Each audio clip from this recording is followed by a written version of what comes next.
so I started thinking about this idea of the South and the North, and why do we always make the North the dominant thing. And then I saw a map that Al-Idrisi, the first map maker of the world, was Al-Idrisi. He was a Moroccan who did a world map, and he put the South on the top and he put the North on the bottom. The European map makers actually took from his book, but they realized the significance of putting the South on the top. It put Africa over Europe.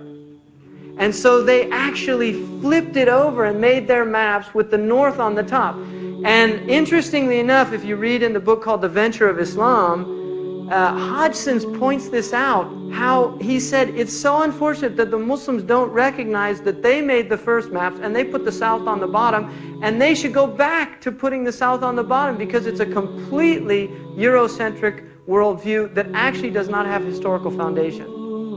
And so we should make maps that have Africa, right, on the top, and then Europe on the bottom. And we say, I'm going down to Europe and up to Africa, right? So we have to say, I'm going up to Los Angeles and down to San Francisco, because in Arabic you actually do say the South is up. In fact, they call southern Egypt Sa'id, which is upper Egypt. And northern Egypt is lower Egypt. Ihbitu Misra, go down to Egypt, right? And also in Libya they say it as well. They say Nas'ad al-Qibla, we're going up south, Wanzil al-Bahr, we're going down to the ocean, which is in the north. So this is traditional cosmology. And don't think this is insignificant, the impact that seeing maps all your life with Africa on the bottom. Yeah. And then the other thing about a southern map, nothing's over Arabia.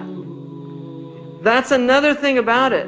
Look at a southern map, because I have one that was printed in Australia, because the Australians caught on to this. And they said, why should we be down under?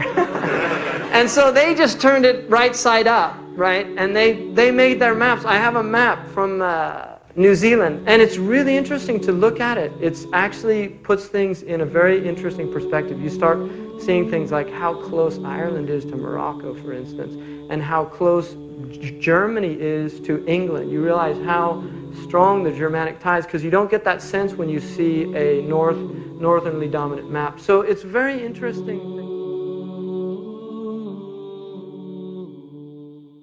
شمس روحي وحي ربي جنتي وحياة قلبي فرحتي القرآن حبي نور دربي وأماني شمس روحي